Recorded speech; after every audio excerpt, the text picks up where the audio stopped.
Assalamualaikum warahmatullahi wabarakatuh. Kali ini saya ingin mengajak kita semua untuk melihat bagaimana cara membuat nasi ketan bambu. Jadi beras ketan yang dimasak di dalam bambu.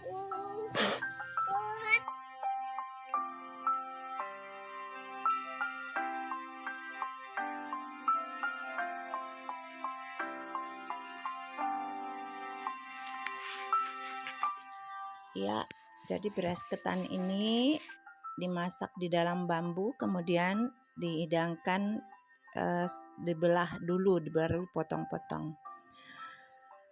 Nah, ini merupakan makanan tradisional yang sangat digemari di segala usia. Jadi bahannya itu adalah daun pisang dan pelepah pisang. Daun pisangnya harus yang agak lebar dan panjang ya, menyesuaikan dengan panjang bambu. Jadi daun pisang, pelepah pisang, dan bambu untuk wadah memasak ketan nanti. Ya, jadi daun pisangnya itu digulung dengan menggunakan pelepah pisang, kemudian dimasukkan ke dalam bambu. Daun pisang itu sebagai lapisan saat nanti ketannya dimasak, untuk memudahkan juga saat mau menghidangkan nanti.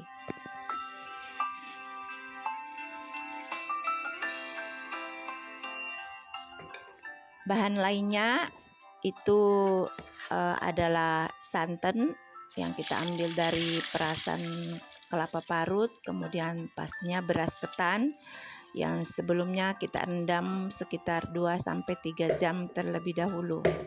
Nah, ini santan kita masak dulu sampai agak mendidih, kemudian kita masukkan beras ketannya. Nah, tujuannya supaya santan ini bisa meresap ke dalam beras ketan tersebut. Jadi kita memasaknya enggak sampai lama, sampai kira-kira santan ini sudah meresap ke dalam beras ketan.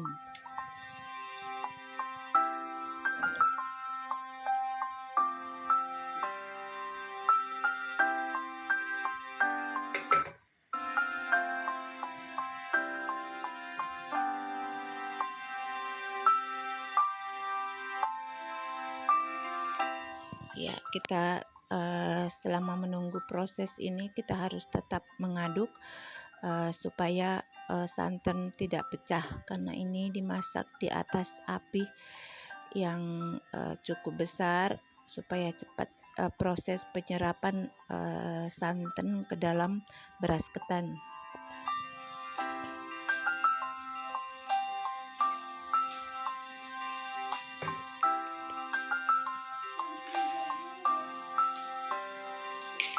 Nah, kalau kira-kira sudah meresap, airnya tinggal sedikit atau santannya tinggal sedikit, kita angkat. Kemudian kita masukkan ke dalam wadah bambu tadi yang sudah dilapisi dengan daun pisang.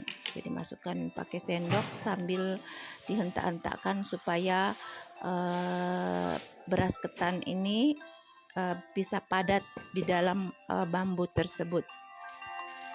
Kita isi semuanya yang bambu-bambu yang kita sudah siapkan dan kita sudah lapisi dengan daun pisang. Nah, isinya sampai disisahin beberapa senti agar saat dibakar nanti dimasak tidak meluap. Ya, jadi proses memasaknya ya seperti ini. Bambu dibakar, diberdiriin ya pastinya. Kemudian kita buat perapian, kemudian dibakar dengan menggunakan kayu gitu ya, kayu bakar. Nah, dalam proses pembakaran memasak ini harus selalu dibalik ya bambunya agar rata ya. Api itu bisa merata kena ke sekeliling bambu sehingga ketan di dalamnya itu bisa masak dengan merata juga.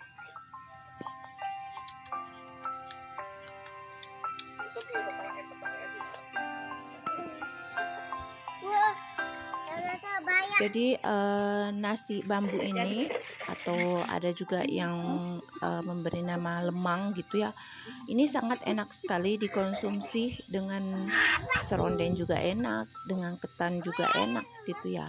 Dimakan begitu aja juga sudah enak, karena dalam campuran itu ada tambahan garam dan sedikit gula untuk memunculkan rasa gurihnya.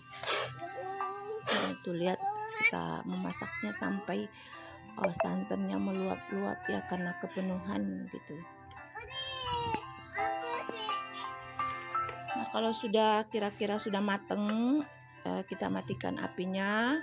Tapi kita nggak usah dulu langsung mengangkat ya bambu-bambu ini, kita biarkan aja di situ biar tertanak. Nah, cara mengkonsumsinya itu ya harus dibelah dulu bambunya, karena kita tidak bisa menarik keluar isinya tanpa membelah bambunya.